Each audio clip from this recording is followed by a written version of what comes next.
এবার বাংলাদেশের সমর্থনে নিজেদের ভারত বিশ্বকাপের প্রস্তুতি স্থগিত করল পাকিস্তান। ভারত বিশ্বকাপে যাচ্ছে না বাংলাদেশ। নিরাপত্তা শঙ্কায় বিসিবির অনড় অবস্থানে এবার বাংলাদেশের পাশে বুক চিতিয়ে দাঁড়ালো Pakistan cricket board PCB.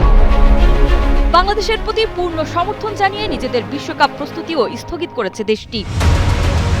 Pakistani সংবাদ মাধ্যম জিও সুপার জানিয়েছে, বাংলাদেশ যে নিরাপত্তার কারণে ভারতে যেতে চাইছে না তাকে শতভাগ যৌক্তিক এবং বৈধ বলেছে পিসিবি। শুধু সমর্থন দিয়ে ক্ষান্ত হননি পাকিস্তান। আগামী 7 ফেব্রুয়ারি থেকে ভারতে শুরু হতে যাওয়া বিশ্বকাপের সব ধরনের প্রস্তুতিও স্থগিত করেছে তারা। পাকিস্তান স্পষ্ট জানিয়ে দিয়েছে, বাংলাদেশ ইস্যুতে আইসিসি যদি সম্মানজনক সমাধান না দেয় তবে পাকিস্তানও বিশ্বকাপ বয়কটের চিন্তা করছে। এমনকি টিম ম্যানেজমেন্টকে একটি বিকল্প পরিকল্পনা তৈরি রাখারও নির্দেশ দিয়েছে পিসিবি। জিও সুপারের সূত্র জানিয়েছে, পিসিবি মনে করে আয়োজক হওয়ার দোহাই দিয়ে কোনো দেশের উপর চাপ বা হুমকি প্রয়োগ করা উচিত না। এর আগে গত 11 জানুয়ারি পিসিবি জানিয়েছিল, শ্রীলঙ্কার ভেন্যু যদি কোনো কারণে পাওয়া না যায় তবে তারা বাংলাদেশের ম্যাচগুলো পাকিস্তানে আয়োজন করতে প্রস্তুত। পাকিস্তানের ভেন্যুগুলো বিশ্বকাপ ম্যাচ আয়োজনের জন্য সম্পূর্ণ প্রস্তুত বলেও দাবি করেছে পিসিবি।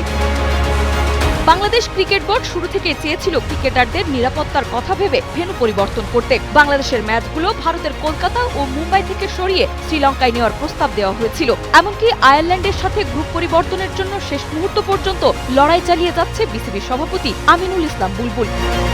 কিন্তু ভারতীয় মিডিয়া ক্রিকবাজ জানাচ্ছে, আয়ারল্যান্ড তাদের গ্রুপ বদলাতে রাজি নয়। এর আগে পাকিস্তান প্রস্তাব দিয়েছিল, শ্রীলঙ্কার সমস্যা হলে তারা নিজ দেশে বাংলাদেশের ম্যাচগুলো আয়োজন করতে প্রস্তুত। অর্থাৎ পুরো বিশ্ব যখন বাংলাদেশের নিরাপত্তার যৌক্তিকতা বুঝতে পারছে, তখন কেবল আইসিসি এবং বিসিসিআই নিজেদের অবস্থানে অনড়। আইসিসি যেন বিসিবিকে চাপে ফেলার এক খেলা শুরু করেছে। তারা সাফ জানিয়ে দিয়েছে, 21 জানুয়ারির মধ্যে চূড়ান্ত সিদ্ধান্ত না জানালে বাংলাদেশের জায়গায় স্কটল্যান্ডকে খেলানো হবে। অর্থাৎ ভেন্যু বা সূচি কোনোটি পরিবর্তন করবে না তারা। কিন্তু প্রশ্ন উঠেছে, যেখানে খেলোয়াড়দের জীবনের নিরাপত্তা নিয়ে প্রশ্ন আছে, সেখানে কেন আইসিসি এত একরোখা? বিসিবির সভাপতি এখন আয়ারল্যান্ড ক্রিকেট বোর্ডের কর্মকর্তাদের সাথে দফায় দফায় কথা বলছেন, যেন একটি সম্মানজনক সমাধান বের করা যায়।